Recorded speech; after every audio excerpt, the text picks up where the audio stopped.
Le débat, l'honorable député de la Salle-et-Mer. Merci beaucoup, Monsieur le Président. Ça me fait plaisir, en fait, de parler après mes collègues qui viennent de s'exprimer, notamment notre porte-parole santé et maintenant notre porte-parole environnement, parce que chacun de ces discours nous apporte plus d'informations sur la maladie de Lyme. Alors, ça me fait plaisir à mon tour d'ajouter mon mot sur le projet de loi C-442, loi concernant la stratégie nationale relative à la maladie de Lyme. Puis en fait, Monsieur le Président, je vais vous avouer que ce projet de loi, comme plusieurs des projets de loi, on a énormément de projets de loi qui nous interpellent, des actions qui sont apportées à notre attention, mais celui-ci en particulier, c'est en février dernier que j'ai reçu une lettre d'une commettante qui me disait tout simplement « Je suis un de vos électeurs et au nom des milliers de Canadiens qui souffrent de la maladie de Lyme, je vous invite à appuyer le projet de loi C-442 concernant la stratégie nationale relative à la maladie de Lyme. Le débat sur ce projet de loi commencera le 4 mars. Nous devons appuyer, elle dit un peu plus loin dans la lettre, nous devons appuyer le projet de loi C-442 pour qu'on puisse faire avancer avec une stratégie nationale pour contrer cette grave maladie. » Puis, la personne qui m'écrivait me demandait de la rencontrer et c'est ce que j'ai fait. Et ça a été une rencontre vraiment extraordinaire pour moi parce que j'étais en présence, en fait, de la mère de quelqu'un qui est atteint de la maladie de Lyme. Et elle m'a parlé de tout le parcours qu'elle et son enfant, qui est maintenant adulte, ont dû parcourir avant d'avoir un diagnostic. C'est-à-dire que la personne qui, finalement, après plusieurs années, on a découvert qu'elle était atteinte de cette terrible maladie, a passé au travers plusieurs symptômes, plusieurs diagnostics, plusieurs tests pour enfin obtenir ce diagnostic-là. Et ça a été plusieurs rencontres chez les médecins, des tests à l'hôpital et se retrouver toujours devant plus de questions que de réponses. Tout ce temps-là, la maladie a fait ses ravages pour se transformer pour cette personne-là en une maladie chronique.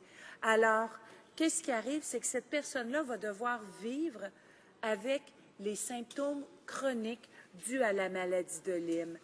Et finalement, ils ont obtenu un diagnostic, pas à cause d'un test qui est fait au Canada, mais plutôt d'un test qui finalement a été fait aux États-Unis pour enfin d'avoir un diagnostic clair.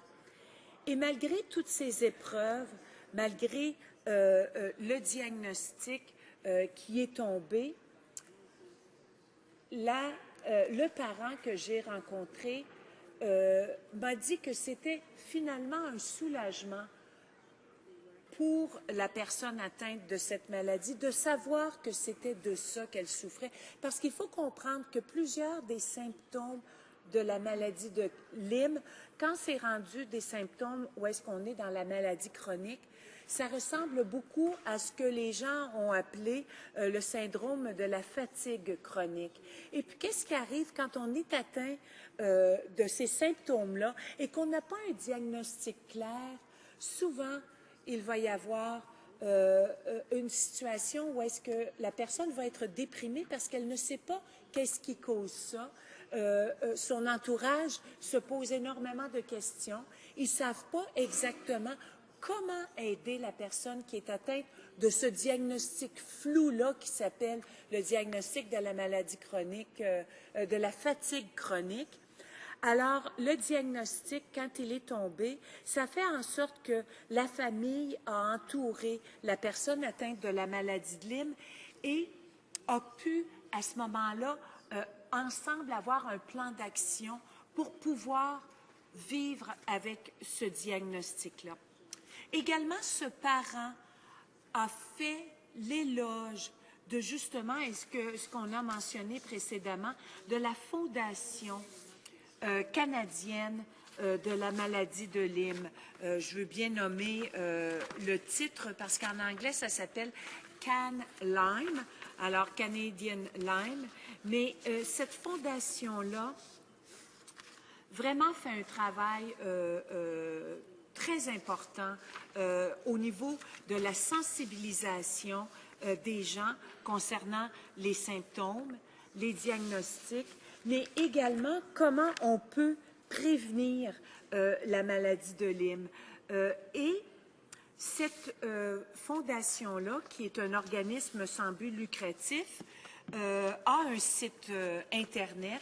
Et sur ce site Internet-là, il y a vraiment une foule d'informations.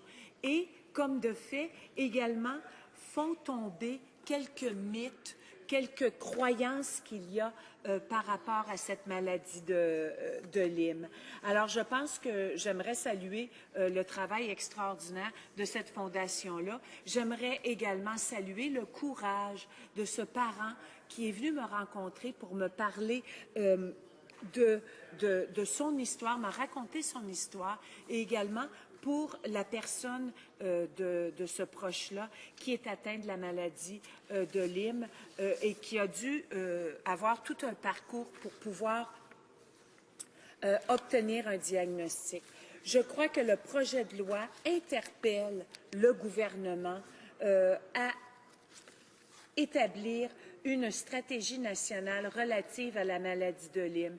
Et je pense, comme il a été mentionné par mes collègues précédemment, le gouvernement doit prendre conscience qu'il faut y avoir une stratégie, mais également des ressources, du financement pour faire en sorte, justement, comme ma collègue l'a mentionné, que Parc Canada puisse avoir les moyens, justement, d'aviser les gens qui vont visiter nos parcs nationaux, de savoir quelles sont les façons de reconnaître le tic, le fameux insecte qui va donner la maladie de Lyme, et comment on peut faire pour justement, quels sont, si on est piqué ou tout ça, quels sont les moyens à prendre pour justement que la maladie ne se développe pas dans sa façon chronique.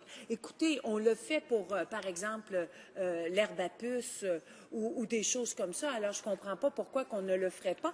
Et une stratégie nationale ferait en sorte qu'on pourrait coordonner tous ensemble avec les provinces des moyens de prévenir cette maladie-là. Et, Monsieur le Président, il faut être conscient. Pourquoi qu'on va voir apparaître cette maladie-là, qui était probablement méconnue et qui n'était pas un facteur au Canada, étant donné qu'on a des hivers rigoureux, que plusieurs des insectes qui meurent et qui ne sont pas aussi qui ne causent pas de problème. Qu'est-ce qui arrive, c'est qu'on a un changement climatique. Il y a un réchauffement climatique qui se passe et ceci a un effet sur les pays nordiques que nous sommes. Monsieur le Président, je suis agronome de formation. En fait, j'ai suivi ma formation il n'y a pas si longtemps. Et dans nos cours, on mentionnait